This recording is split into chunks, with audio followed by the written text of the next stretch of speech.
One of my goals with this podcast is to bring you knowledge and insights about the human experience that have clinical relevance, yet many of us know very little about. I'll admit that I hadn't given much thought to male victims of intimate partner violence until a few months ago, when I met today's guest, and my conversation with her made it clear. This is a subject worth talking about. That's what today's episode is about. But first, if you're new here, I'm your host, Dr. Dan Cox, a professor of counseling psychology at the University of British Columbia. Welcome to Psychotherapy and Applied Psychology, where I dive deep with leading researchers to uncover practical insights, pull back the curtain, and hopefully have a little bit of fun along the way. Please leave a comment below, and if you enjoy this conversation, it'd be much appreciated if you hit the like button and subscribe to the channel. This episode begins with my guest responding to my question about how she became interested in studying intimate partner violence against men. So without further ado, it is my pleasure to welcome my very special guest, Dr. Alexandra Lysova. First of all, thank you so much for inviting me to this podcast. I really appreciate the opportunity to discuss male victims of intimate partner violence, of domestic violence. I began to be interested in it quite a long time ago. I was born and grew up in the far east of Russia. And as an undergraduate student in psychology, I became very much interested in dysfunctional family communication, despite having a very happy family. So I kind of was interested, why is it happening in the relationship, which are meant to be the closest relationships with these people in the family. And it was not much information about the violence per se or aggression among the family members. And I moved on to the graduate school in sociology, and I expanded my search to examining the responses from service providers, psychologists, social workers, judges, police officers. I talked to them, and many of them had no idea what family violence was and how to respond to this. And in general. So anyways, that was the field when I realized that I'm so curious and I can go any way to explore it. I was not restricted by any specific theory, ideology, mainstream idea. So, and this is where I began to be interested in violence against women, violence against children, and also violence against men. And now I understand that every time I go to conferences where there are more practitioners rather than academics, there is so much more agreement with me basically saying, yes, of course, male victims exist. We see them all the time. We hear their stories. I mean, we know that it's hard to get to them. They do not trust us very often, but we know they exist, right? We know there are female aggressors who exist. So they hurt someone, right? So, and this is where I began to be interested. I actually published the first paper in 2001 back at the university in Russia on male victims of domestic violence. And there was so much curiosity. There was no resistance to this issue. And then, to my surprise, I became a Fulbright scholar. And I went to New York University in 2003, 2004. And I worked with Linda Mills, a social worker professor. And I also collaborated at that time, met Mary Strauss, a leading researcher in the field of domestic violence in the United States. And he told me it's a very difficult topic. It's extremely difficult to study it because it's controversial. There is a resistance in the field to looking at male victims, at mutuality of violence. And to my surprise, this is where I realized that it is not just an issue we as researchers want to go and examine. It has some kind of a political angle in it. So, but I was undeterred, and I continued to look into male victims. And when I immigrated to Canada in 2010, we started a big research with my colleagues from the United States, New Zealand, Australia, and the United Kingdom. So 5 English-speaking countries. There were 4 at that time, 4 English-speaking countries. We got together and we had focus groups with men who experienced abuse in their relationships. And we did it in 2012. It was a big study. We published a number of papers based on this. And that was something new. I realized it was a lot of secrecy, a lot of lack of understanding who these men are, what type of abuse they experience, how they're looking for help. And it was really important for me to talk to men who experience abuse. And since then, I've done many studies talking to men in my interviews, focus groups here in Canada, and also analyzing statistics from Statistics Canada, like survey data, also homicide survey data.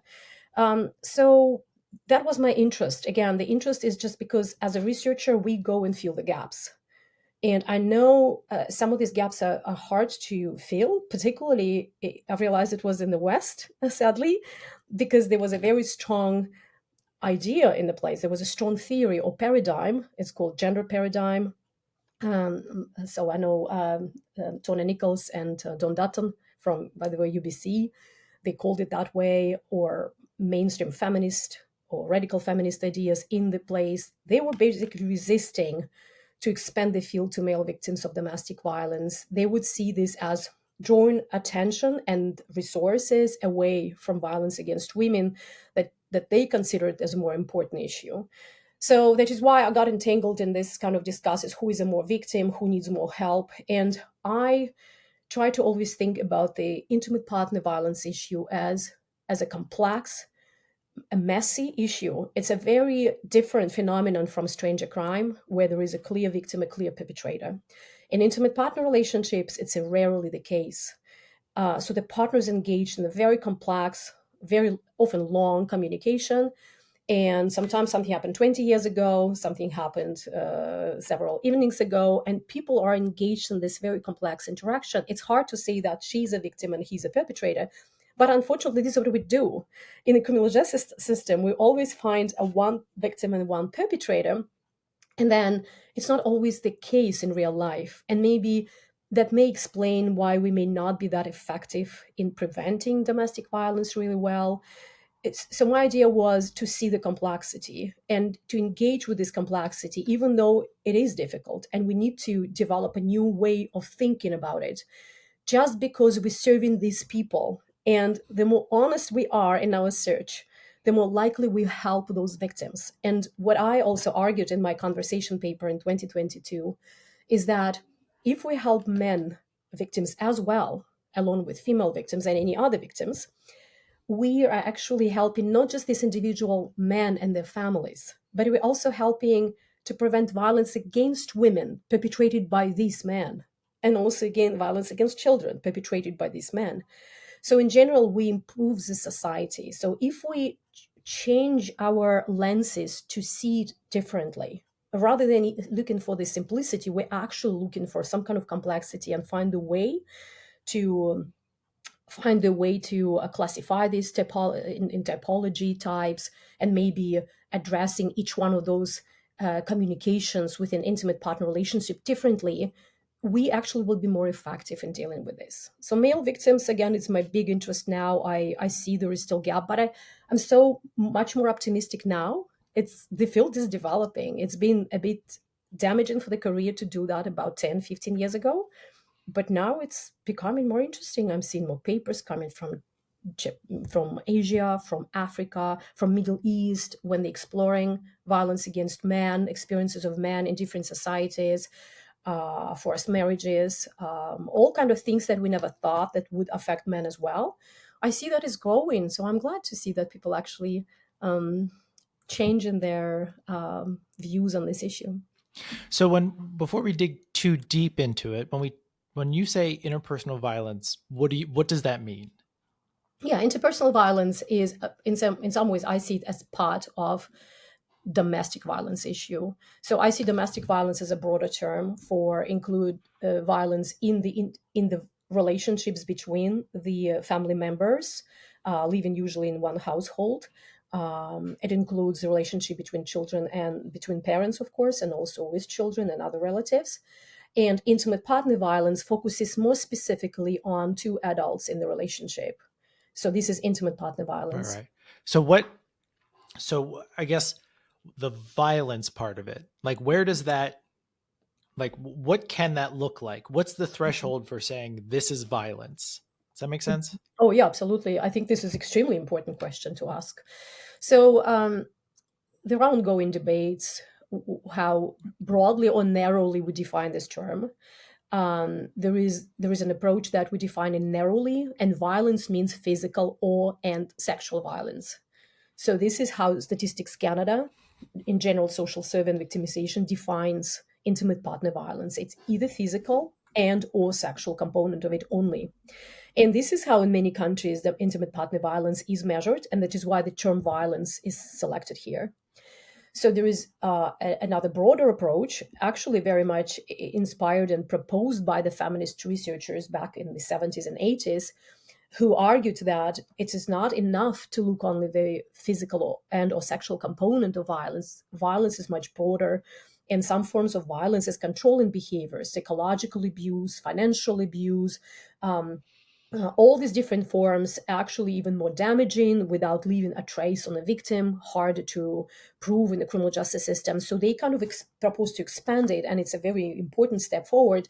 And the term was suggested abuse as more this kind of more psychological, emotional components. That is why the term abuse is more often used. So abuse a bit broader.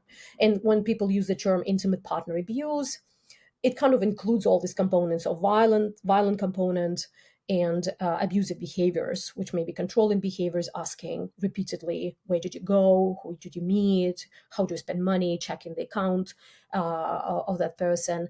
And also right now we know it's expanding a bit further. Right now it's parental alienation as well. So in the relationship with children, when one of the partners controls and damages relationships with of another partner with children, so that also part of this kind of controlling pattern, but it affects children involved in this relationship. So we see that, and there is another new form of abuse I've just discovered recently. It's called legitimate and administrative control abuse, legitimate administrative abuse. So this form of abuse was particularly found in relation to male victims of abuse who complained that female victims use the criminal justice system and family justice system against them, threatening to use to punish them, to put them in jail, take the children away, leave them homeless, and so on. So that's another form of also kind of a broader controlling behaviors, but it's different, right? So it has this component of threatening to destroy a relationship with the loved ones, with the co-workers. So it has this kind of reputational risk and also very serious criminal justice system response that will harm a male victim. So yeah, so that is why I would say what I also suggest that students do whenever they read any report or any paper or anything online, always pay attention to the definition. So how do the authors understand that? If it's a broad definition and they include all of these forms, that which may explain the higher rates of victimization in their 50s and 60s sometimes, or if it's only physical or sexual or both for these components involved, and it will explain much lower rate of prevalence of victimization in 5, 10%, 15% in some populations. So always to look at that and then compare with different countries or different communities. So just to make sure I have it straight in my head. So violence, we're primarily looking at physical or sexual. For abuse, that can include the more emotional or psychological. And does, in your way of thinking about it, because obviously people use different terms different ways, in your ways of thinking about it, does violence also fall under abuse, or those distinct categories? Um, I see that abuse is a broader category. So in my view, actually, I think violence is more specific, relates to this kind of what we traditionally think violence is, when it's more physically hurting and has consequences. So the criminal justice system can actually deal with this. And and abuse is a broader term that includes physical component. And so that is why I'm seeing, even in some of our papers, we try to incorporate this term intimate partner abuse, kind of signaling that it's a broader one. We include all forms of abuse that are in relationship, not just physical and sexual. But again, it depends on authors and on their approach. So it's important to see, they may see them as different entities as well. So, but as I see, it's usually, it's a narrow and broad definition. Okay. So when we're talking today and your work, are we mostly going to be talking about intimate partner violence or intimate partner abuse, or is it going to depend? Abuse, yeah. Okay. I prefer to talk about this as abuse, and particularly when we talk about male victims. Got it. So how do you think about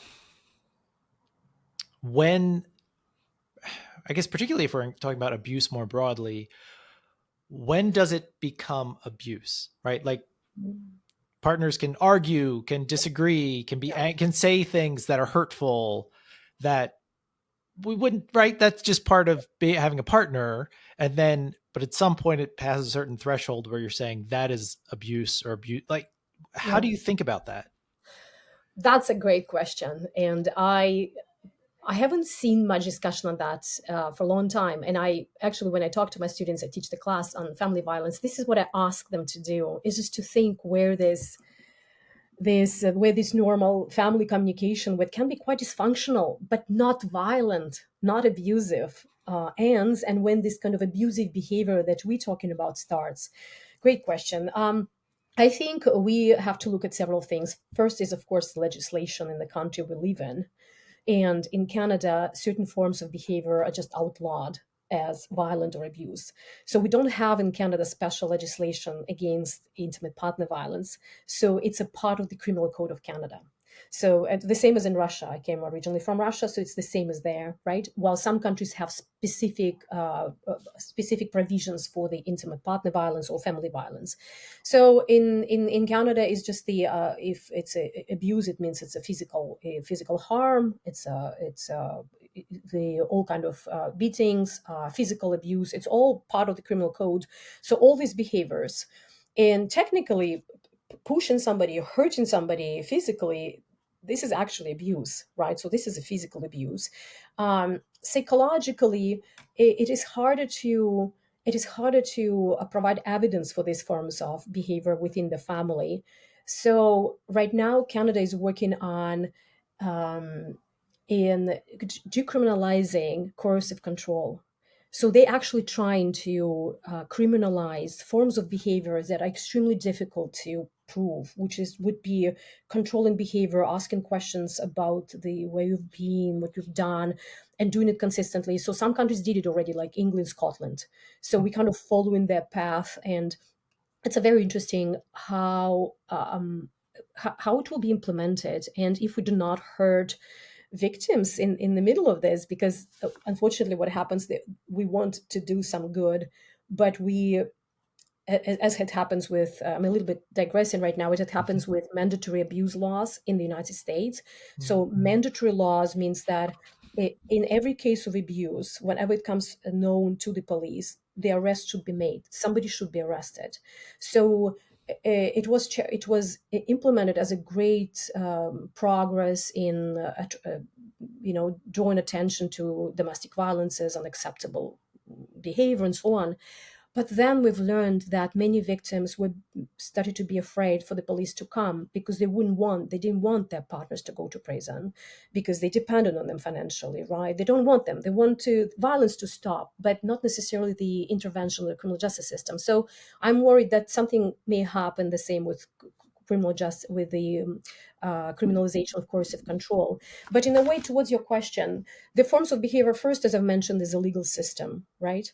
So the definition of physical violence is clear if person is hurt, and of course, if it's an accident, it's an accident. But if it's an intentional behavior to hurt another partner, use a weapon on them, right, burn them Does it somehow. does it have to actually hurt them, right? So you could imagine something where a person throws something at another person, right?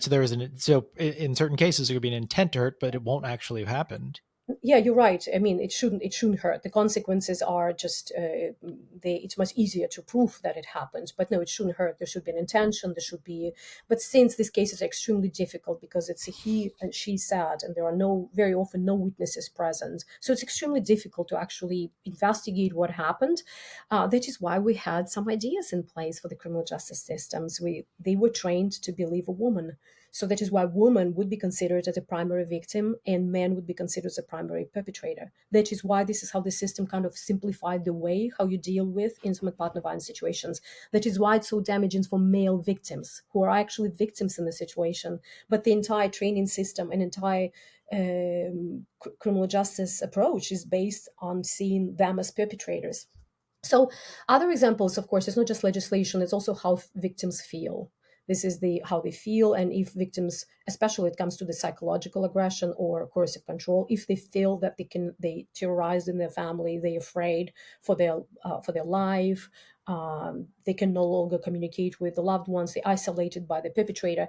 Again, it's extremely difficult to recognize these forms, and victims themselves very much justify this behavior by the perpetrator. Oh, he wants me the best, or she wants me the best, or she or he is right. It's extremely difficult, everything when it comes to this. But When it's a clear perpetrator who is dominating a victim, then in this case the victim may go and look for help. Again, without the coercive control legislation, it's harder to do, to make a case of that. So yes, I think the with all these different situations in the family life, anything that people, when they, especially when they educated and informed that this is called abuse, this is abuse, this is what is abuse is. The reality in many families, many people don't see the clearly abusive situations as abusive. They just don't call them that. This is what we saw with male victims. They just don't, never call it that way. They never say it. Statistics Canada conducts every 5 years the general social survey on victimization. They ask the question, why didn't you look for help? And this is the answer to your question. They say, I've never seen it as a major problem. I've never seen it as a criminal justice system problem. I would never call it abuse. It's something that we can fix, and so on and so forth. So a lot of rationalization, a lot of explanation, just because I know this person, we've been through this, and she's going through a difficult time. So there are so many different ways how people explain themselves the situation without calling it abuse. Mm-hmm. Mm-hmm. So one of the things in preparing for this and really thinking about it, as I was like writing notes and writing down questions, what kept happening was in my head, I kept saying men versus women. So I kept saying like coming up with questions that were like, how frequent do men experience intimate partner abuse versus women? Then I was sort of like, is that how I should ask the question? Like, does it, you know what I mean? Like, does it, like, it's not to say that isn't interesting or, but is it like, it almost felt like it was undermining the, like, well, if it's a small percent, then it doesn't matter, versus saying, well, yeah, but that's still thousands of people, right? So I don't know. In these questions I'm going to ask, please feel free to respond to them in whether just overall or men, women, because I sort of had this challenge personally. But so how frequent is interpersonal abuse against men? It's very similar to the abuse against women. So what we see right now, the frequency rates are extremely prevalence rates in the population of Canada, let's say.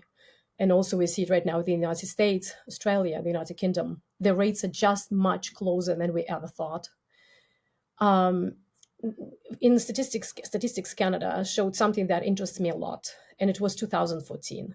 And so I should just can I stop you real fast? So just for the listener, so Statistics Canada, they are like the Canadian National Data Collection Group. And so they do this survey that Alexandra was talking about every 5 years. And the idea is that they do all this sophisticated sampling with the idea that it's representative of the national population. So even though they sample X many thousand Canadians, they do it in such a sophisticated way that you can generalize this to all 35 million of us. Okay. Yeah, that's right. That's exactly what they do. They question about 30,000 people every 5 years, and they ask them questions, a very detailed scale, the number of questions for each scale: physical violence, they ask them sexual violence, and also they added question, they have questions about psychological abuse. And the questions look like, has your partner ever threw thing at you that could hurt? So that's a very specific question. And another question, has your partner ever used a weapon on you in the last 5 years? So that would be a next question. So this is how the questions look. We call them behavioral scale questions. It's not so much about your understanding what, like, they never ask a question, do you think you're a victim of violence or victim of abuse? Because every one of us will have their own understanding what the victim or what is abuse means, right? And many people we know would never recognize themselves as victims. While on this scale, they're simply reporting on behaviors, if it happened or not. And if they say, yeah, it happened in the past 5 years, my partner actually threw a thing at me that could hurt because she was angry, or he did something to me, kicked me when we were discussing a difficult topic, like, people say yes. So if people answered at least yes to one of these items, then they consider to be a victim of physical violence. So this is how the Statistics Canada counts it. And when we have data for the past 5 cycles of victimization, from 1999 for the first time, and the last time 2019, and 2024 they're still working on it. So the rates are very similar. So, for example, the rates of victimization in current ongoing relationship. So they actually ask people who stay with that partner. So the rates in 1999 were 3.5% of women in whole Canada reported that they were victims of that physical or In sexual their abuse current relationship. in the current relationship, and 4% of men, and 4% of men. So 3.5% of women, 9 and 4% of men. It was not a statistically significant difference. There were a little bit more men who reported that. In 2004, it was 3.1% of women and 3.8% of men. And then in 2009, it was 3.2% of women and 4.4% of men. And this difference was statistically significant. So there were many more men in current ongoing relationships who reported they were victims of physical and or sexual abuse. Difference stayed significant. Again, it declined overall. It was in 2014, it was only 1.8% of women versus 2.9% of men. So it's declined, but the significance still remained. So again, men were more likely to experience abuse in current relationship. And then recently, the recent report 2019, it's 2.1% of women versus 1.29% of men. So it's very similar. It's around 2% men and 2% of women. So you see, in terms of frequency, we actually see quite a different. We never thought that men would be even on the higher end of receiving victimization from female partners, and we know they are female partners because it's about 1 or 2% of population who are in same-sex couples. So majority of these people are living with female partners. So this is surprising, and this is ongoing relationship. When we look at ex-partner relationships, the picture is very different. Women are statistically significantly more likely to be victims of physical and sexual abuse in ex relationship. It means they're no longer with those partners, but the partners were abusive. So, and then what Statistics Canada does, it combines these two numbers, saying prior relationship and ongoing relationship. And in this case, we see a lot of similarity in the rates between men and women. So this is what I'm saying. So when I looked at these numbers, this is where I got so excited, because in 2014, when you look at combined numbers, the number of men who are victims of abuse is still higher significantly. And even Statistics Canada report, unfortunately, didn't highlight it in the summary. They say the rates were equal. And only after we contacted them and saying, but this is not what your tables show, they actually issued a correction, and they indicated that men are indeed more likely to be victims of physical and of sexual abuse in Canada in 2014. So the point is, I guess, the problem is that we're just not prepared to deal with this information. Even Statistics Canada, it looks like, doesn't know what to do with this and how to make sense of it. We've been told so many times for so many years that violence against women is a priority. We don't even know what to do with when men actually become reporting on the same scale in the same study that they actually are also victimized. How I made sense of this, I've just realized we are very blind to the abuse of men. We just don't see those forms of behavior towards men as serious, as damaging them. We almost immediately start saying, oh, well, if she kicked him, it's not that serious if he kicked her. So we immediately start saying, and it's true, the consequences of abuse are very different, right? We know that majority of those who killed in the relationship are women. But in a way that initiating violence or reporting violence that just happens, there are very similar rates. And this is where I see the danger, and maybe not even danger, but the way for us to intervene and prevent escalation to more severe violence. If we just teach both boys and girls, men and women, and kind of encourage individuals to stop any violence. When you just think you're slapping your partner in the face just because you're angry and it's fine for women to do that, no, it's not fine to do that. That's actually called violence, right? Mm-hmm. This is what we recognize as violence, because then the next step, you don't know how he will respond. And how he respond may be actually much more serious consequences for her. So you see, I'm seeing this even instead of, and towards your question about when we compare men and women, yeah, this is how we do statistics. We compare things. I agree with you. It's not the best way, because you kind of downplay the experiences of those who are just less prevalent. But it's indeed, you're right. We're talking about thousands of people who experience this. Even the 20,000 men who killed in Canada as victims of intimate partner violence, 20,000, no, sorry, not in Canada, in 10 years, between 2008 2018, about 20,000 men. There are thousands of men who were killed in intimate relationships, right? We cannot just say it's only 20% of the general sample. There are still many of them. So, yes, each one of them is alive. So, yeah, I agree with you. We need to keep in mind these numbers are, there are people behind these numbers. But at the same time, it's interesting to see the comparison Mm-hmm. by gender over time. We also see how we spend resources, how we help victims, male and female victims. But this is a reality, and it's also a reality in many other countries, not just Canada. Are there differences in terms of the types of violence that men experience versus women? Okay, we actually have that. We we can actually look at every single item on on general social survey and see how it's represented. We see that um, many more men report. I don't have it just before me, but I remember many more men reported that women slapped them in the face. So we do some traditional forms of behavior by women, actually more represented for men. Throwing something, men reported was something thrown at them that would hurt them. So there are certain differences, but overall a lot of similarity Hmm. Okay. between the genders. Yeah. Right. And you sort of alluded to it, but do we have data on interpersonal violence, like men against men versus women against men? Oh yes, yes, we do. We do. This literature is growing now, so it's violence in same-sex relationship is growing. Actually, we're just finishing the paper right now, a big review, comprehensive review on violence in sexual minority couples, and also comparing them with violence in heterosexual relationship. Hmm.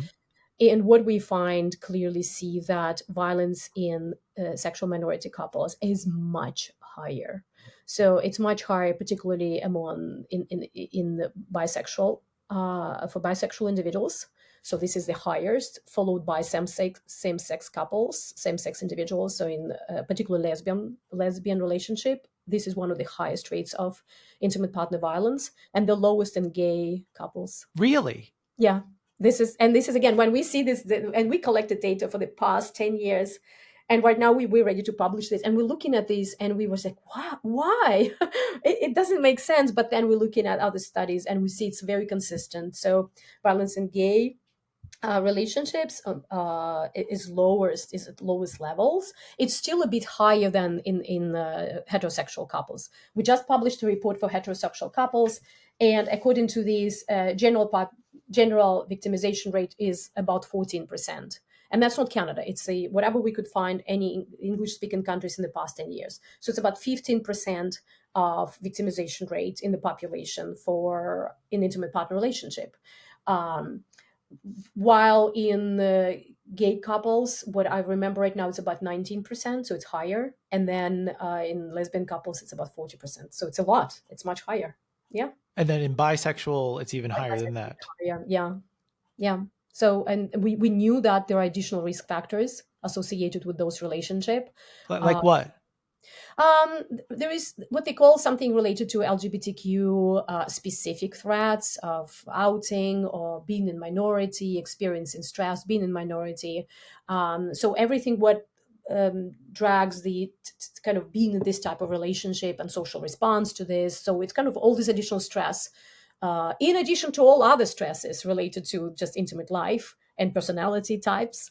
Um, so, but yeah, the next paper we will be working on is trying to understand the risk factors. So this is where we would do the big review of all these different risk factors for violence in sexual minority individuals, couples. Yeah. Wow. Okay.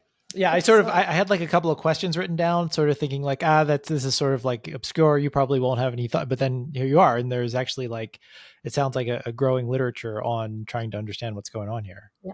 Yeah. Yeah. It's an amazing literature. It's very interesting to comparing, particularly with heterosexual couples. Yeah. Yeah. So one of the things that you do work on is sort of, I don't know if you want to call it bidirectional or mutual, Yeah. um, intimate partner violence.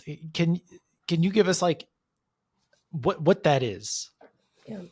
So ideally, I would like to see the way we look at the issue of intimate partner violence, not just violence against women or violence against men issue.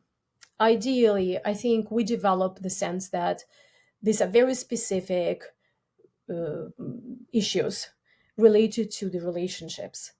And ideally, we start thinking about the types of relationships um, and where the violence happens. So, uh, and since the intimate relationships don't just happen, right? I mean, they take some time to develop them. And so we may see some development or what we call escalation of violence in relationship or de-escalation of violence over time. So that is why I think it's a very different mindset, very different from violence against women. Violence against women, are static issues. We're just looking at the prevalence rates. We look at, yeah, they're victims or not victims.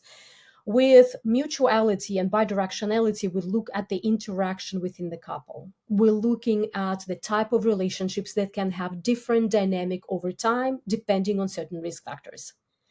So we know there are several types of violent relationships, thanks to Michael Johnson. So he identified four major types of violence. He said we shouldn't think about violence as just one thing.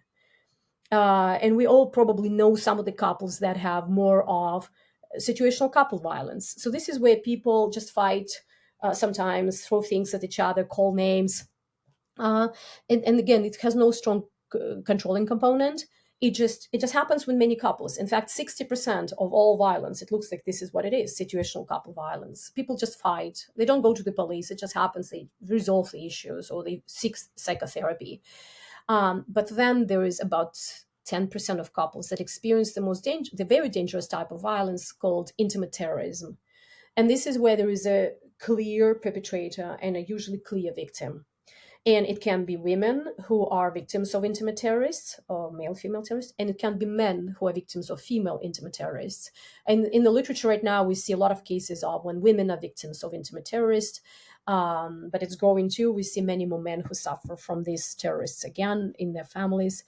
So what I think about is that relationships develop and we see some duality, we see some complexity in their relationship, escalation. So what we do in mutual or bidirectional violence, we actually try to look at how both partners in the couple, if they both victims and if they both perpetrators, rather than like WHO, World Health Organization, is doing research on or asking only women and asking only about victimization experiences. This is what they got. We know violence against women in different countries.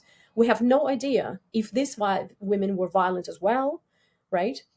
We don't know who the victims are. So what is important to do is to ask these questions. And what we see is the majority of couples experience violence bidirectionally. Hmm. So in our recent review we just published this year, it's about 53% of couples experience violence bidirectionally.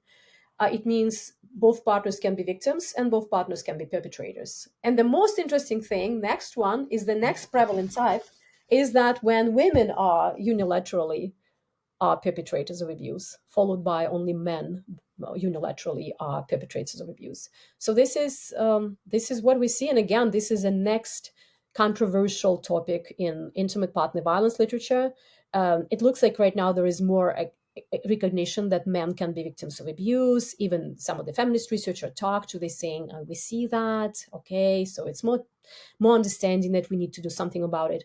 But when it comes to bidirectionality or mutuality, it's still a very difficult topic to discuss because some call it, oh, you call it blaming the victim, they like to say. Well, it has nothing to do with blaming anybody. It's about understanding who is violent and what these consequences of this violence will be. If it's just a woman who initiates abuse by screaming at a partner, throwing things at him, right? That's initiation of violence. So what the next step will be, we need to see. It can be escalation, it can be de-escalation. So to think in these terms, to develop better instrument, to develop better screening for the practitioners, to see what type of couple we deal with, and if the chances of escalation to lethal violence, to homicide, are actually very high there. Because this is what we see when we look at homicides. We see some of these couple fights a lot before, and then finally somebody kills. somebody. And it's not just one intimate terrorist kills a victim. It may be a victim who kills an intimate terrorism in self-defense, or it can be just both partners fighting and it just happens that she had a knife. Right. So when you said 50 something percent, you were talking about of the situations where there is intimate partner abuse, that 50 something percent of them, it's bidirectional. Yeah, Okay. 53% among the couple, among all violent couples, all of them who experience violence. The type of this violence, 53%, more than half of all this violence will be bidirectional in nature Right. in the intimate relationship. And then the next type, about 30%, will be when when women are unilaterally perpetrators of abuse. And then the remaining, it will be when men are unilaterally perpetrators of abuse. And it makes sense. I mean, one of the things I'm hearing you say is that, like, when you just ask men or women, or you just ask one person, are you a victim?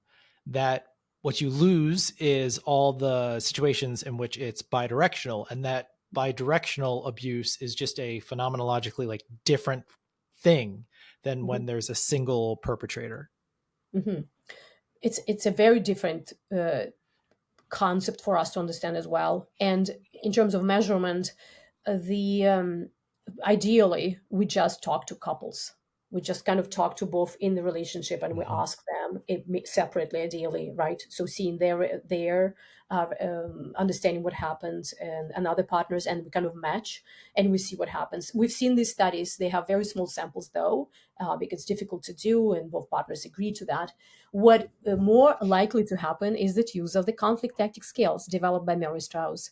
So, conflict tactic scales is the most broadly used tool scale to measure intimate partner violence, both perpetration and victimization components. And why this scale is so popular and used in most of the countries and used by Statistics Canada is because it has two questions there. One is about victimization experience. My partner has, kicked me or kicked me in the past 5 years. But then there's the next question, I kicked my partner. So that is why this is how we know that they did this both. What is still missing is the context. And we get these questions a lot. Like, but how do you know? Maybe she kicked him because he was abusive. Fair point. That is why please add questions on context. And that is why some studies add questions on context. When you said that you kicked him, what was it? Was it in response to violence or it was an initiation of violence? So we can always add. But conflict tactic skills is a tool that measures if violence took place. And what type was it? Was it bidirectional? Both they were both perpetrators and victims, or is just one way violence? When it is bidirectional, are both partners typically engaging in the same type of abuse, or is, Yeah, that's a good question. This is what I don't know. This is what I cannot say. We still at the very, we're still at the at the stage when I think we're still fighting for broader acceptance of even narrative of bidirectionality and mutuality. And that's sad. I've always saying that we have to focus fully on studying the phenomenon rather than fighting for this kind of public recognition or even within the academic community. It's harder to get grants. It's harder to get publications when many people still don't consider it as an important issue, or they consider it as going against some mainstream ideas, which are more important. So that is why when time passes by and we see more understanding that, okay, this is really important, we want to have answers to the question like, it is a similar types of abuse, or if it's more escalation, or who de-escalates and under which circumstances. These are all very important questions. They're next in our research. um, so this might sound like a weird question, but can bidirectional interpersonal abuse ever be okay? Um, okay. The question is, can it be okay? I think it's it's it's not like a normative question. We shouldn't. It's. I don't think. I don't know who actually answers this question. In the couples, if it's a reality, it's a reality. Um, if it's something that happens in the relationship, it happens, and I'm sure people don't call the police every time it happens. Um, I don't think any violence is okay. I just know it's part of life. The point is that I'm kind of realist. I understand that it's best not to ever hit our children, never discipline them physically.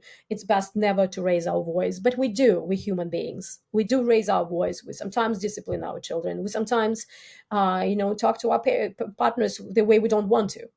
Right. So I think the reality is that we human beings, things happen. The way, if we learn from them, if we have a talk and saying what just happened, we don't want that to happen anymore. So if people recognize that as a dangerous situation and look for help, and both recognize that as such, or it just becomes what I know in some couples called part of life. Mhm. It's just, there is no other way. This is type of communication. People just scream at each other, call each other names, they drunk and they throw things at each other. So unfortunately, these are not okay, of course, because these are potentially extremely dangerous situations that may lead to lethal outcome for one of the partners who would be killed. So yeah, or both of them will be very much injured. So no, violence is not okay. If we can avoid it, we can learn to address it in a different way, and that is why we're here. That is why we do this type of research, to inform the public that these forms exist. Men do not like being called certain things. Men do not like being hit or scratched, or when somebody spits at their face. Like, boys don't like that too. Like, you see, we're kind of telling the public. We try to educate the public by saying, there are certain behaviors that are just very dangerous potentially, and they hurt other people. Don't do that.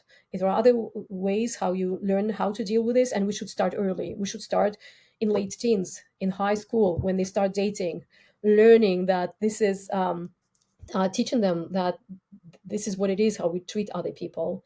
We know that those who were in very destructive dating relationship, they unfortunately continue with some patterns in their future life. So yeah, I think education is a big stuff, and changing the paradigm, have this shift in paradigm, seeing all human beings, regardless of gender, male and female, and everybody else, deserving polite, respectful, and kind behavior. And men deserve it too. And kind of, in terms, if you talk about men, it's also about empathy to men. I don't see it much in our society. People don't think that most of the victims of suicides are men.